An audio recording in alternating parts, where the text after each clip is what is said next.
चलो डालो heading, introduction of account की। आज हम अपना और आगे का काम समझते हैं। इंट्रोडक्शन ऑफ अकाउंट ही है अभी भी, है ना, हेडिंग वही पुरानी है अपनी। अब इसमें तुम समझो कल मैंने जो जो समझा था वो तो आ गया समझ में। अब समझो तुम इसमें ईयर, यहाँ पर एक पॉइंट डालना YEAR, ईयर। ईयर कितने टाइप के होते हैं? अब देखो ईयर भी कई सारे टाइप के होते हैं। कितने टाइप के होते हैं? 2 टाइप के होते हैं ईयर। पहला होता है 1 जनवरी को जो शुरू होता है और 31 दिसंबर को जो ख़त्म होता है। इस ईयर का जो नाम है इसको बोलते हैं कैलेंडर ईयर, ठीक है ना। इसको क्या बोलते हैं? Calendar year. किसने बनाया था ये बताओ, याद है नाम, पता है? ये बनाया था गिलगेरियन ने। किसने बनाया था? गिलगेरियन ने। ऐसे जनरल नॉलेज के लिए रख सकते हो। कैलेंडर, जो कैलेंडर बनाया था वो गिलगेरियन ने बनाया था। अच्छा जी, यहाँ 1 अप्रैल से 31 मार्च तक जो कैलेंडर होता है उसे कौन सा कैलेंडर ईयर बोलते हैं? उसे बोलते हैं फाइनेंशियल ईयर। इसे कौन सा वाला ईयर बोलते हैं? Financial year. एक होता है कैलेंडर ईयर और दूसरा होता है फाइनेंशियल ईयर। पहला एक कैलेंडर ईयर, दूसरा फाइनेंशियल ईयर। अब जो हम अपनी जितनी भी अकाउंटिंग वगैरह करेंगे इनकम टैक्स की, वो किसके हिसाब से करेंगे? फाइनेंशियल ईयर के हिसाब से करेंगे, ठीक है ना। तो समझ में आ गया। कैलेंडर ईयर कब से स्टार्ट होता है? 1 जनवरी से और 31 दिसंबर को खत्म। और फाइनेंशियल ईयर 1 अप्रैल से 31 मार्च तक। हाँ, लेकिन इसका दूसरा नाम भी है। अब इसका जो दूसरा नाम है फाइनेंशियल ईयर का, इसे हम प्रीवियस ईयर भी बोलेंगे। प्रीवियस ईयर इनकम टैक्स की लैंग्वेज में हम इसे प्रीवियस ईयर भी बोलेंगे, क्योंकि हम प्रीवियस ईयर की इनकम कैलकुलेट करते हैं और उस पर करंट ईयर में टैक्स पे करते हैं। भाई इस साल की इनकम पर आज ही टैक्स थोड़ा ना पे हो जाएगा, नहीं होने का ना। इस साल तो हमने पता ही नहीं अभी कितने रुपए कमाएंगे 31 मार्च तक, लेकिन हमें पिछले साल का तो पता है। तो पिछले साल की इनकम पर इस साल ही टैक्स कंप्यूट होता है। पिछले साल की इनकम पर इस साल ही टैक्स कंप्यूट होगा। तो इस वजह से फाइनेंशियल ईयर जो है वो हमारा, जो हम कैलकुलेट करते हैं वो हम प्रीवियस ईयर के लिए कैलकुलेट करते हैं, है ना। अब समझना जरा इससे आगे। डालो heading assessment year. Previous year की पहले डेफिनेशन लिख ले चाहे तो, प्रीवियस ईयर की लिख लो, पहले डेफिनेशन लिख लो। Year in which earn an income. Previous year की डेफिनेशन है, यहाँ लिख लो, PREVIOUSYEAR, प्रीवियस ईयर। ईयर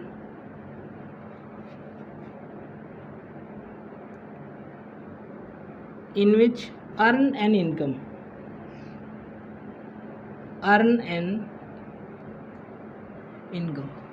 वो ईयर जिसमें इनकम कमाई गई हो, वो ईयर जिसमें इनकम कमाई गई हो। तो हमारा प्रीवियस ईयर कौन सा है भाई, बताओ जल्दी से फटाफट। हमारा प्रीवियस ईयर अब ये कौन सा साल चल रहा है ये बताओ पहले तो। 2021 मत बोलना, 21-22 बोलना। क्या चल रहा है? 21-22 चल रहा है। अब हमारा जो ईयर चल रहा है वो कितना चल रहा है? 21-22 चल रहा है। तो हम 21-22 ईयर के लिए कैलकुलेट कर रहे हैं टैक्स, मतलब उसके लिए हम टैक्स कैलकुलेट कर रहे हैं, है ना। लेकिन किस का कर रहे हैं? पिछले वाले का, 20-21 का कर रहे हैं। तो हमारा जो प्रीवियस ईयर है वो कौन सा है? वो है 2020-21। और जो हमारा असेसमेंट ईयर है, यानी कि जिसमें कैलकुलेट करते हैं टैक्स, वो कौन सा है? वो है 2021-22। वो है 2021-22। तो प्रीवियस ईयर वो ईयर जिसमें इनकम कमाई गई हो, और असेसमेंट ईयर वो ईयर जिसमें पिछले साल की इनकम पर टैक्स पे किया जाता है ना। तो जस्ट अगला लिखना है इसमें assessment year, ASSESMENT, assessment year, assessment ASSESS आएगा, ASSESS assessment year, assessment year.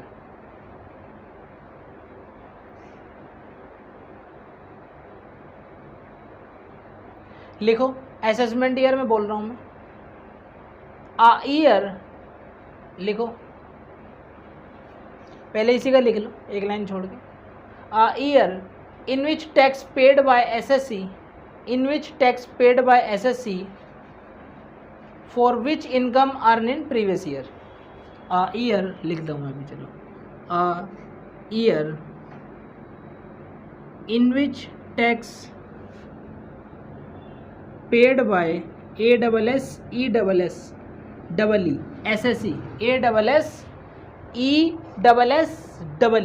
SSE SSE कौन होता है वही बताऊंगा, है ना। For which income are in previous year, for which income earn in previous year, previous year को शॉर्ट में लिख दूं PY। आ ईयर वो वाला year in which tax paid, जिसमें टैक्स दिया गया है, किसके द्वारा, एसएससी के द्वारा। एसएससी वो होता है टैक्स पे करने वाला, टैक्स पे करने वाला, एसएससी बोलते हैं उसे, टैक्स पे करने वाला, यानी कि जिसको टैक्स पे करना है, ठीक है ना। फॉर किस चीज़ के लिए, for which income are in previous year. तो एसएससी असेसमेंट ईयर क्या है, असेसमेंट ईयर वो ईयर है, a year in which tax paid by assessee, जिस साल में टैक्स पे किया गया है एसएससी के द्वारा, और किस चीज़ का, for which income earn in previous year, जो उसने प्रीवियस ईयर में इनकम अर्न की है उस पर जो उसने टैक्स पे किया है, जिस साल में पे किया है, उसको बोलते हैं असेसमेंट ईयर। शॉर्ट में उसे AYB मैं लिखूंगा आगे चल के, ठीक है ना। तो हमारा असेसमेंट ईयर कौन सा है फिर, तो हमारा असेसमेंट ईयर कौन सा है अब, 2021-22। तो हमारा असेसमेंट ईयर कौन सा है, 2021-22, ठीक है भाई।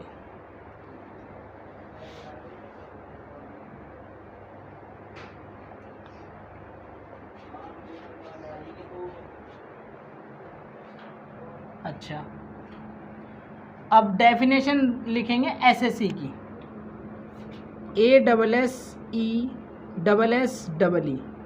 ASSESSEE एसएससी वो पर्सन होता है जो टैक्स पे करता है, a person who are liable to pay tax, a person who are liable to pay income tax on earn income, लिख सकते हो ऑन अर्न इनकम, जो उसकी कमाई गई इनकम है उस पर टैक्स पे करता है, वो क्या होता है, एसएससी होता है। वो कौन होता है, एसएससी। तो एक बात फिर दोबारा से ध्यान से समझ लो, कोने में को समझ लो इसे। पहले मैंने बताया था मैं प्रीवियस ईयर कौन सा है हमारा, 2020-21। इस साल में हम कैलकुलेट, इस साल की इनकम कैलकुलेट करेंगे हम। अब जब हम चैप्टर स्टार्ट करेंगे सैलरी, तो उसमें हम प्रीवियस ईयर हमारा ये होगा। जो चीज़ मैं यहाँ बता दूंगा वो चीज़ वहाँ पे दोबारा नहीं बताऊंगा, ये सोच के चलूँगा कि तुम आती है, इस वजह से समझ के चलना, पहले बता रहा हूँ। कभी बीच बीच में कहोगी यो क्या था, ऐसा मत नहीं होना चाहिए, समझते हुए चलना बिल्कुल। दूसरा है असेसमेंट ईयर, जिस साल इनकम टैक्स कैलकुलेट कर रहे हो, तो 2021-22। फिर मैंने तुम्हें बताया अगला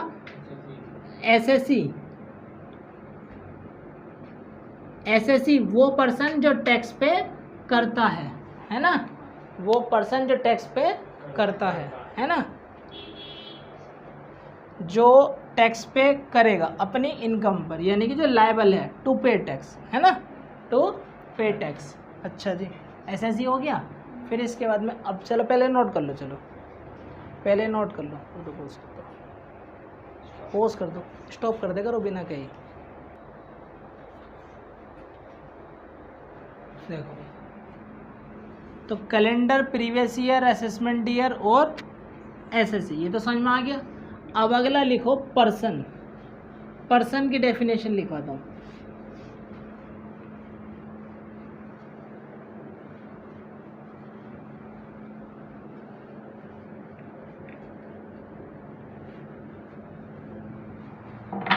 आ रहा है सही?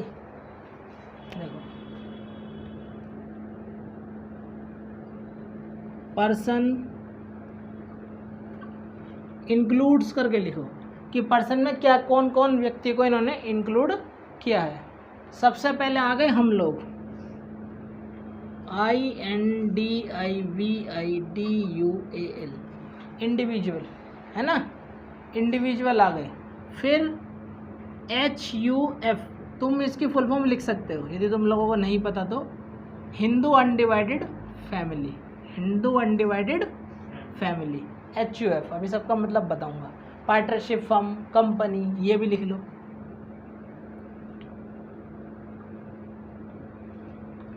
पार्टनरशिप फर्म्स, कंपनी, है ना, AOP, BOI,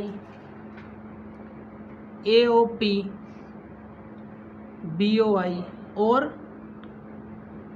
ट्रस्ट, और भी इसमें काफ़ी सारी चीज़ आ सकती हैं, ठीक है ना।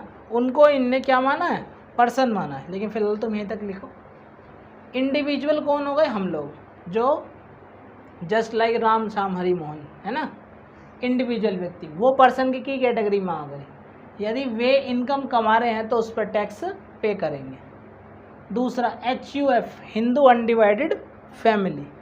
हिंदू अनडिवाइडेड फैमिली के अंदर आती है कि जैसे परिवार होता है बहुत बड़ा, 4-5 भाई हैं आपस में और एक ही बिजनेस चला रहे हैं अपना, और वही काम चल रहा है ना। तो अब वहाँ पर फैमिली बिजनेस है, तो फैमिली बिजनेस में जो मालिक होता है वो होता है वहाँ का कर्ता, यानी कि एक ओनर जो होगा वो होंगे जो वहाँ पे बड़ा होगा, बुजुर्ग होगा, यानी कि दादाजी, भाई वही होंगे, और कौन होगा, है ना। तो हिंदू अनडिवाइडेड फैमिली, क्योंकि अब वो किसी एक का नहीं है बिजनेस, वो सभी का है। वो किसका है? सभी का है। तो जो उन्होंने HUF बना रखी है, HUF में जो रजिस्ट्रेशन करवा रखा है, उसको भी क्या माना इन्होंने? एक पर्सन माना। उसको भी क्या माना? एक पर्सन। जैसे हमारे कोचिंग सेंटर का नाम क्या है? Gupta commerce classes. तो गुप्ता कॉमर्स क्लासेस भी क्या है? एक पर्सन, एक पर्सन है। पर कैसा पर्सन है? आर्टिफिशियल पर्सन है। कैसा पर्सन है? आर्टिफिशियल पर्सन है। इसी टाइप से पार्टनरशिप फर्म भी कैसा है? आर्टिफिशियल पर्सन है। कंपनी भी एक आर्टिफिशियल पर्सन है। वरना तो यदि वो ये कह दें कि भैया पर्सन की इनकम पर टैक्स लगेगा, तो फिर मेरे ऊपर तो टैक्स लगना ही चाहिए, क्योंकि मैं तो कमा ही नहीं रहा, मैं तो कमा ही नहीं रहा। मेरे तो मेरी जो इनकम है वो तो कोचिंग सेंटर की इनकम है, वो तो गुप्ता कॉमर्स क्लासेस की इनकम है, और उस पर तो टैक्स लगना ही चाहिए फिर। तो इन्होंने इनको भी क्या कर लिया? इंक्लूड कर लिया हर चीज़ को। ऐसी AOP, association of person, AOP, association of person, मतलब कुछ व्यक्तियों का झुंड, उसमें वो लोग काम कर रहे हैं। एसोसिएशन बना रखी है पूरी, उसमें वो काम कर रहे हैं, है ना। जैसे वकीलों में होता है, वकीलों में एसोसिएशन बनी हुई होती है ना। तो ये लोग क्या करते हैं कि ग्रुप में काम करते हैं ये लोग। BOI, बॉडी ऑफ इंडिविजुअल, जो काफ़ी सारे व्यक्ति मिलकर काम करते हैं, दोनों का मतलब एक ही है, एसोसिएशन ऑफ पर्सन या बॉडी ऑफ पर्सन। और ट्रस्ट, जितने भी हो गया दोस्तों, जितने भी हमारे यहाँ वेस्टर्न कचहरी रोड पर कॉलेज वॉलेज हैं, जितने भी हैं, स्कूल हैं, सारे के सारे ट्रस्ट पे ही हैं। हर एक का मालिक तो बैठता नहीं है ना। तो ये सारे के सारे क्या हैं? ट्रस्ट पे ही छोड़े हुए हैं, ट्रस्ट पे ही छोड़े हुए हैं। ट्रस्ट का मतलब होता है विश्वास। जैसे मान लो मैंने कोई कॉलेज वगैरह बनाया है ना, अब वहाँ पर अब मेरे ट्रस्ट के लोग संभालते हैं, अब मेरे ट्रस्ट के लोग उन्हें क्या करते हैं? संभालते हैं। तो वो ट्रस्ट भी जो है किस पे आ जाएगा?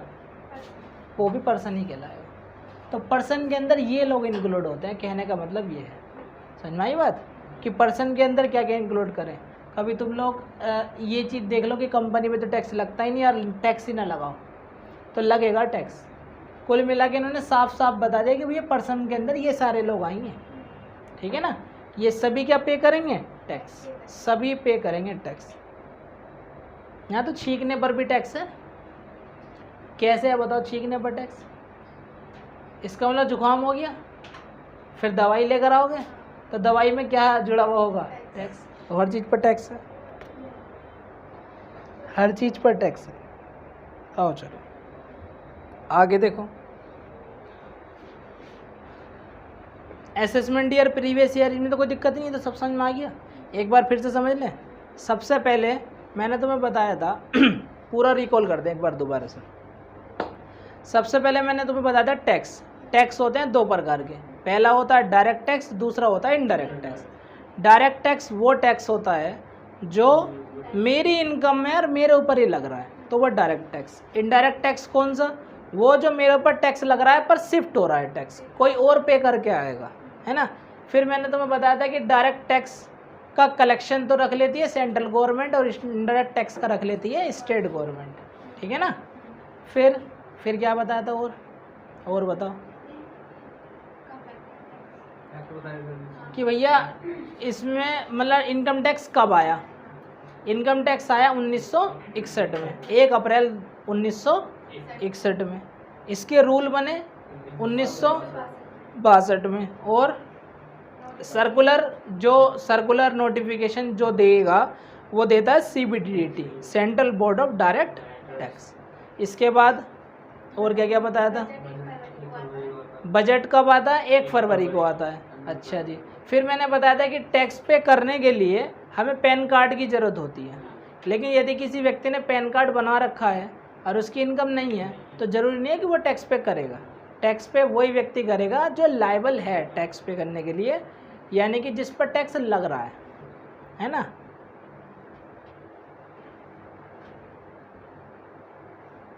अच्छा, और क्या क्या बताया था और बताओ। अब ये ईयर वाला आ गया कि भाई ईयर 2 टाइप के होता है, पहला कैलेंडर ईयर, दूसरा फाइनेंशियल ईयर। अच्छा जी। फिर मैंने बताया तुम्हें कि जो तुम्हारा फाइनेंशियल ईयर है उसे ही क्या बोलेंगे, प्रीवियस ईयर, क्योंकि उसी साल की तो हम इनकम कैलकुलेट कर रहे हैं। जिस साल की इनकम हम कैलकुलेट कर रहे हैं वो साल प्रीवियस ईयर, जिस साल में कर रहे हैं वो असेसमेंट ईयर, वो year assessment year. Tax pay किसको करना पड़ता है? एसएससी को। A person who pay liable to tax, who are liable to pay tax, who are liable to pay tax, वो व्यक्ति जो लायबल है टैक्स पे करने के लिए, यानी कि जिस पर टैक्स लगेगा, वही क्या होता है? एसएससी होता है। वही क्या होता है? एसएससी। फिर हमने लास्ट में पर्सन भी पढ़ लिया कि पर्सन कौन होते हैं। पर्सन के अंदर ये इंक्लूड होते हैं।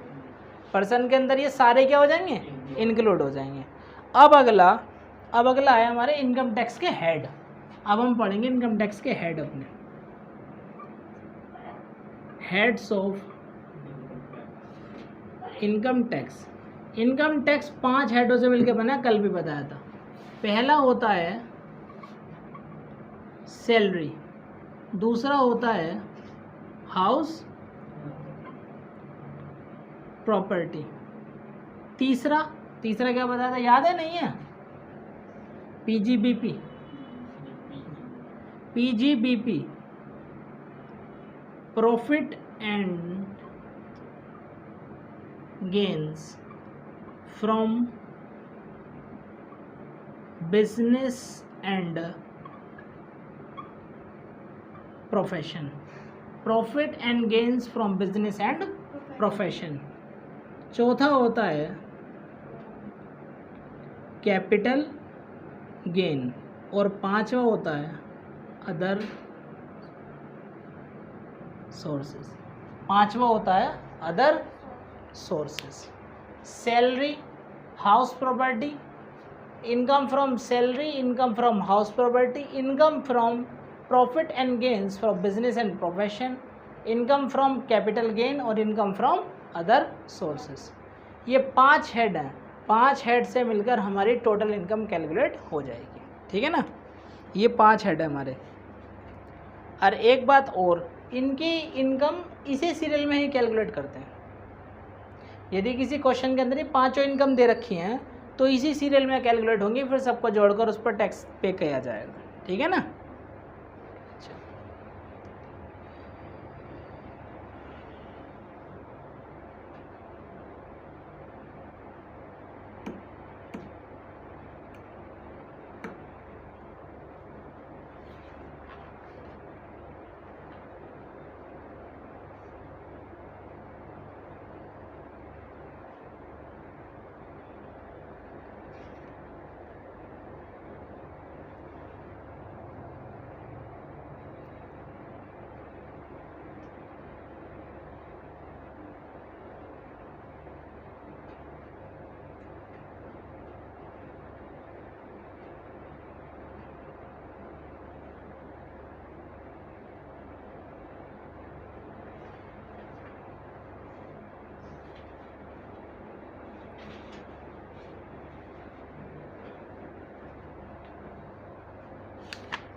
अच्छा जी, अब मैं तुमसे कुछ सवाल पूछता हूँ। पहले मुझे एक बात बताओ, कोई व्यक्ति किसी फर्म में काम कर रहा है तो उसकी इनकम कौन सा हेड में आएगी? सैलरी। सैलरी।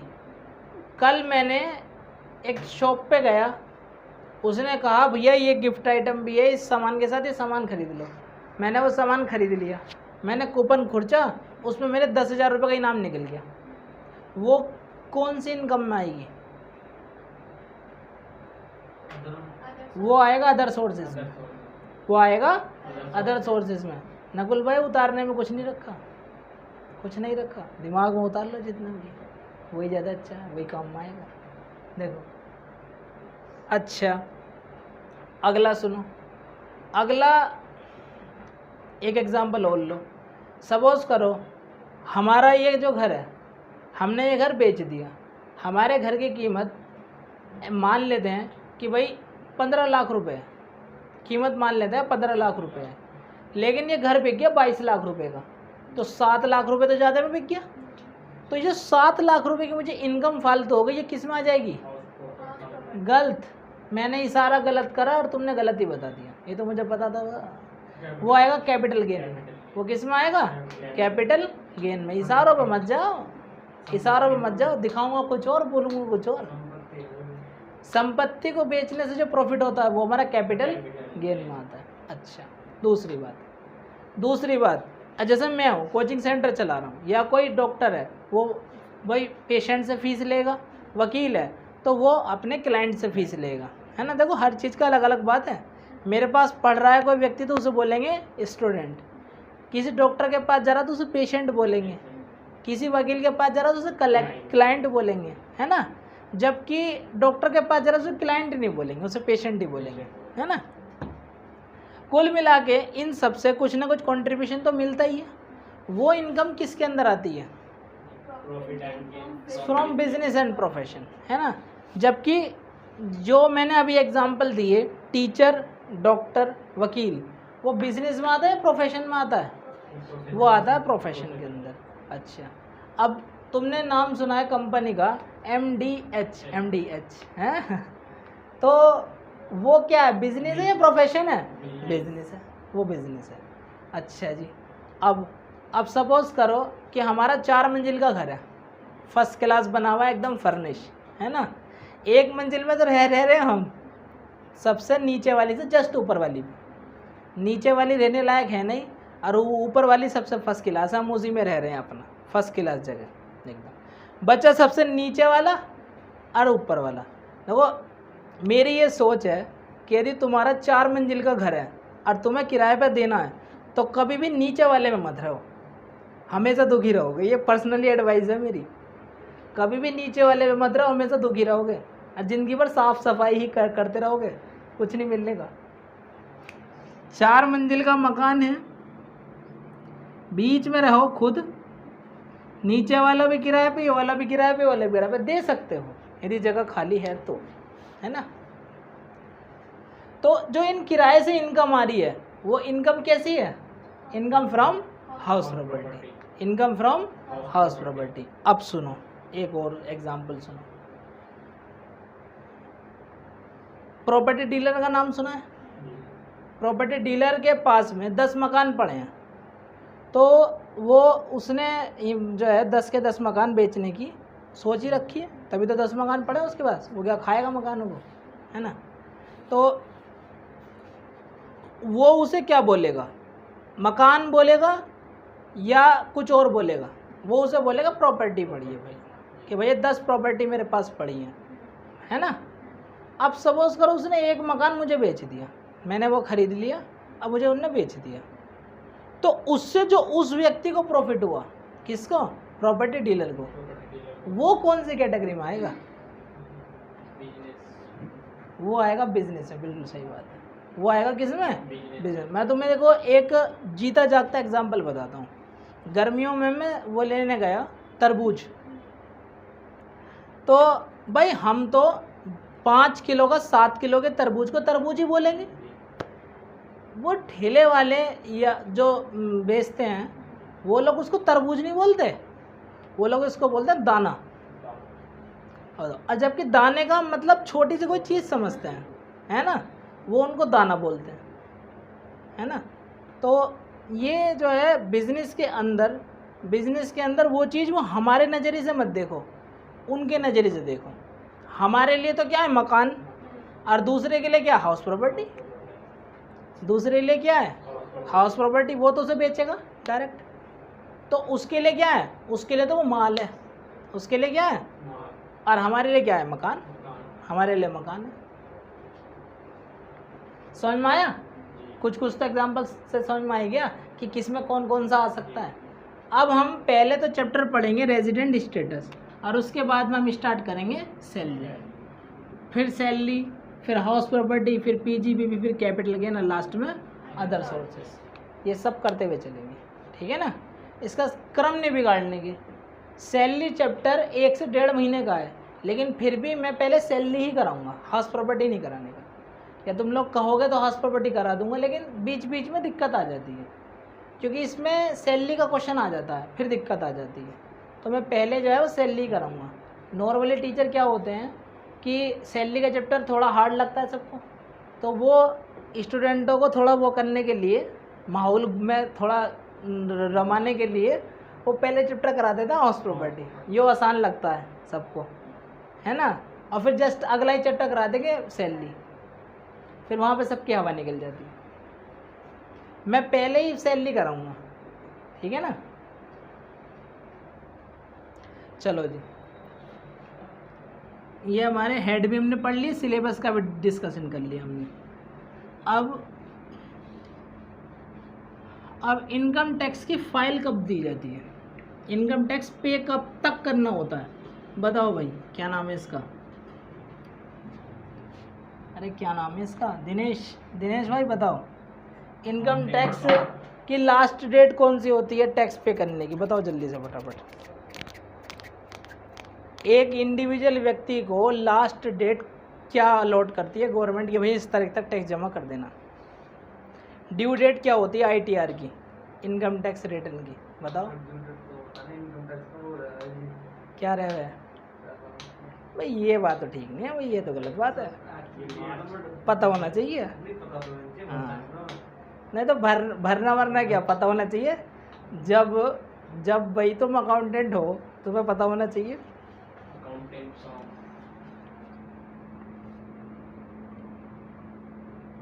पेयर कौन है? वो जो टैक्स पे करता है। इसमें इंडिविजुअल यानी कि हम तुम लोग जो नौकरी चाकरी वाले सैलरी वाले पर्सन हो गए, वो इसके अंदर आ गए सारे के सारे। उनको उनकी जो ड्यू डेट होती है ITR की, इनकम टैक्स रिटर्न फाइल करने की जो डेट होती है वो होती है 31 जुलाई। 31 जुलाई तक तुम्हें भैया इनकम टैक्स की रिटर्न फाइल कर देनी है, भर देनी है, उसके बाद नहीं भरी जाएगी, ठीक है ना? अच्छा जी, और जो बाकी फर्म हो गई, पार्टनरशिप फर्म हो गई, कंपनी हो गई, यहाँ पर जो है पार्टनरशिप फर्म्स हो गई या कंपनी हो गई। इन लोगों के लिए जो डेट होती है वो होती है लास्ट डेट 30 सितंबर। 30 सितंबर तक ये अपनी रिटर्न फाइल कर सकते हैं बहुत आराम से। 30 सितंबर तक ये अपनी कर सकते हैं, मोस्टली लगभग पहले कर देते हैं, लेकिन 30 सितंबर तक जो है वो ड्यू डेट होती है, तुम तब तक कर सकते हो। तो इनकम टैक्स की जो रिटर्न फाइल करने की ड्यू डेट्स हैं वही हैं, ये भी लिख लो, पूछ ले ऑब्जेक्टिव वगैरह में, बीकॉम थेडर में पूछ ले।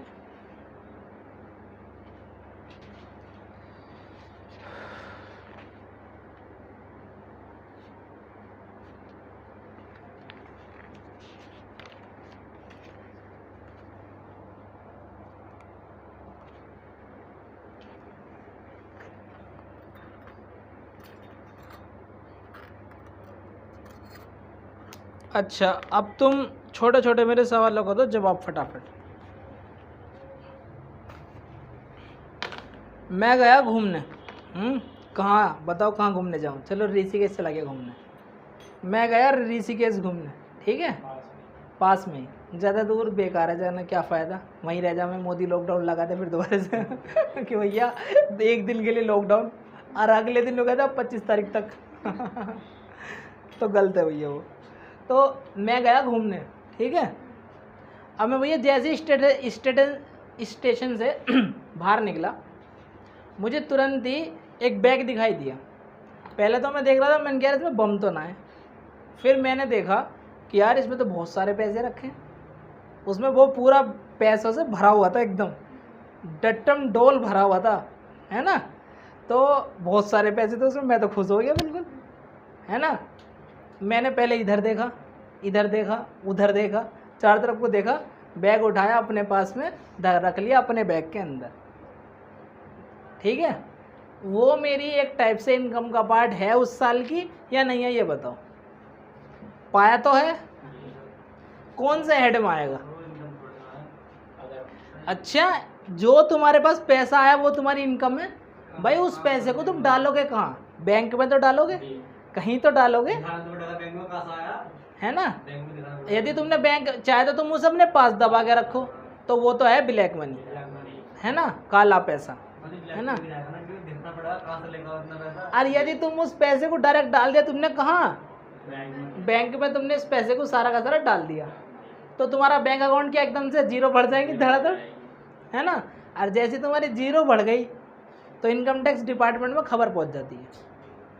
बैंक में यदि किसी का बैलेंस एकदम ही बहुत ज़्यादा बढ़ गया या एकदम ही बहुत ज़्यादा घट गया, तो इसकी automatic detail income tax department में पहुंच जाती है। इनकम टैक्स डिपार्टमेंट के हेड को सारी अथॉरिटी होती है बैंक वगैरह की चेकिंग वगैरह सब कुछ करने की। तो इन लोगों के पास में जो बैंक के सॉफ्टवेयर वगैरह होते हैं, इनके पास सबका पासवर्ड वगैरह सब होता है, इनके पास में फुल डिटेल होती है इनके पास में। तो ऐसे लोगों पर ये लोग ध्यान रखते हैं पूरा।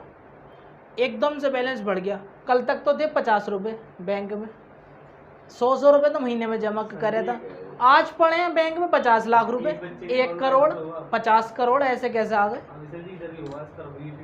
2 बच्चे हैं, उनके अकाउंट में आया 925 करोड़ रुपए। बताओ, 925 करोड़ रुपए आए हैं। पूरा गांव चला गया, इतना वो चेक करवाना अकाउंट बैलेंस इस चेक करवाना। अब वो आए थे कि मतलब आज तक फीस के पैसे थे उसके, ड्रेस के देती सरकार, उसके पैसे आने थे, वो ज़्यादा अमाउंट आ गई वहाँ का, जो मेरे तो बवाल हो गया। मतलब स्कॉलरशिप के जो पैसे आने थे वो 925 करोड़ रुपए आ गए। क्या बात है, तो उसने तो तुरंत निकाल लियोगे। बंद निकल दिया अकाउंट, उसने मैनेजर ने कर दिया कि अभी ट्रांजैक्शन नहीं हो सकती अकाउंट में। वो दिखाने गए थे पैसे अपने 500 रुपए लिए, उसमें निकले 200 करोड़ रुपए, भैया वो तो चौंक गए थे। वो तो जो देखने गया होगा वो तो वहीं बेहोश हो गया होगा। पूरा गांव चला गया चेक करवाना। उनको हम भी देख लें, क्या पता हमारा भी आ जाए। तो सुनो, तो इस टाइप की इनकम जो मुझे पैसे पाए हैं, उस टाइप की इनकम जो है वो कौन सा हेड में आनी चाहिए? तुम्हें यही कहानी बना के देगा वो, जो मैं तुम मेरे मुंह से कहानी सुन रहा हो ना, वो कहानी एग्जाम में मिल जाएगी या तुम्हें किताबों में से निकलती भी दिख जाएगी? बताओ कौन सा हेड में आएगा? अदर में आएगा। भाई मैंने सैलरी से तो कमाया नहीं, बिजनेस मेरा है नहीं, कैपिटल मैंने बेची नहीं, हाउस मैंने किराए पे चढ़ाया नहीं, तो आएगा कहाँ? अदर में आ जाएगा। सारा का सारा किस में आ जाएगा? अदर्स में आ जाएगा। अब एक और एग्जांपल, अब सोचो अब मेरे पास इतने सारे पैसे तो हैं, मैं गया कसिनो में, है ना, और कसिनो जहाँ पर जुआ खेला जाता है, जहाँ पर खेला जाता है जुआ, पत्ते खेले जाते हैं, है ना, कॉइन वाला खेला जाता है, बहुत सारे गेम होते हैं। तो मैं कसिनो में गया, है ना, और मैंने क्या किया, पैसे लगाए। उस दिन मेरा लक ज़्यादा अच्छा था, मैंने थोड़े पैसे लगाए, थोड़े फालतू आ गए मेरे पास, फिर मैंने लगाए, फिर फालतू आ गए, मैंने सारे पैसे लगा दिए, 4 गुना हो गए, वापसी आ गए। मतलब मैंने जितने पैसे लगाए 4-5 गुना हो गए मेरे पास, क्या आ गए? वापसी। तो मुझे तो फिर प्रॉफिट हो गया, ये तो बहुत तगड़ा प्रॉफिट हो गया। ये तो वो वाली बात हो गई कि दूसरा जना में मिठाई खिला रहा था, एक दूसरे जने ने नु कह दिया कि चल इस पे सोने का वर्क लगा के खा ले, हैं, ये तो वो वाली बात हो गई। तो वो इनकम भी कहाँ जाएगी? वो भी अदर में जाएगी। वो भी क्या जाएगी? अदर में जाएगी। अच्छा, एक एग्जांपल बोल लो। अब मैं पहुंचा अपने ऑफिस, ठीक है, अब मैं अपने ऑफिस पहुंचा, वहाँ पर मेरा वर्कर काम कर रहा था। मैंने उससे कहा यार भाई गाड़ी बहुत गंदी हो गई, एक काम कर दो, यहाँ आ फटाफट और गाड़ी धो दे। गाड़ी धोना उसका काम नहीं था, गाड़ी धोना उसका काम नहीं था, लेकिन मैंने उसे क्या कहा, मैंने कहा भाई यार तो मेरी गाड़ी धो चल फटाफट जल्दी से। वो भी भाई नौकरी वाला इंसान तो करेगा ही, वो तो जब नौकरी का काम नहीं कर रहा तो गाड़ी धो देगा मेरी, उसे तो अपना टाइम पूरा करना ही है। तो उसने मेरी गाड़ी फर्स्ट क्लास चकाचक धो के रख दी, ठीक है। अब जब उसने मेरी गाड़ी फर्स्ट क्लास चकाचक धो के रख दी, तो मैंने सीधा निकाला 500 का नोट और उसे पकड़ा दिया। मैं बाहर धुलवाता, वहाँ पे भी मेरे पैसे जाते, है ना। मैंने कहा चलो भाई किसी वर्कर का ही थोड़ा सा वो हो जाए, तो उसको पैसे मैंने पकड़ा दिए। वो पैसे कौन से हेड में आएंगे? उस वर्कर की इनकम किस में आएगी?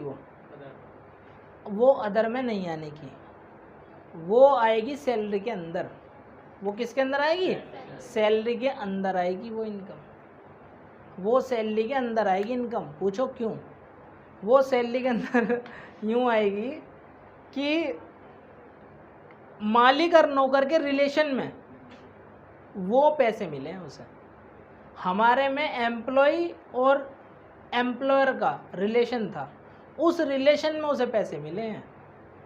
फ्री में तो उसे मिले नहीं, सड़क पर तो पड़े उसे पाए नहीं। तो एम्प्लॉय और एम्प्लॉयर के रिलेशन में उसे पैसे मिले हैं, तो ये किसके अंदर आएंगे? सैलरी के अंदर आएंगे। बताओ आई बात समझ में? तो ऐसी ऐसी चीज़ें आएंगी अभी आगे, तो हमें समझते हुए चलना है कि एक चीज़ को। कल हम स्टार्ट करेंगे इसमें इनकम फ्रॉम नहीं, अभी रेजिडेंट स्टेटस करेंगे, पहले करेंगे रेजिडेंट स्टेटस, ठीक है ना। आज के लिए इतना ही बहुत है, कर दो भाई।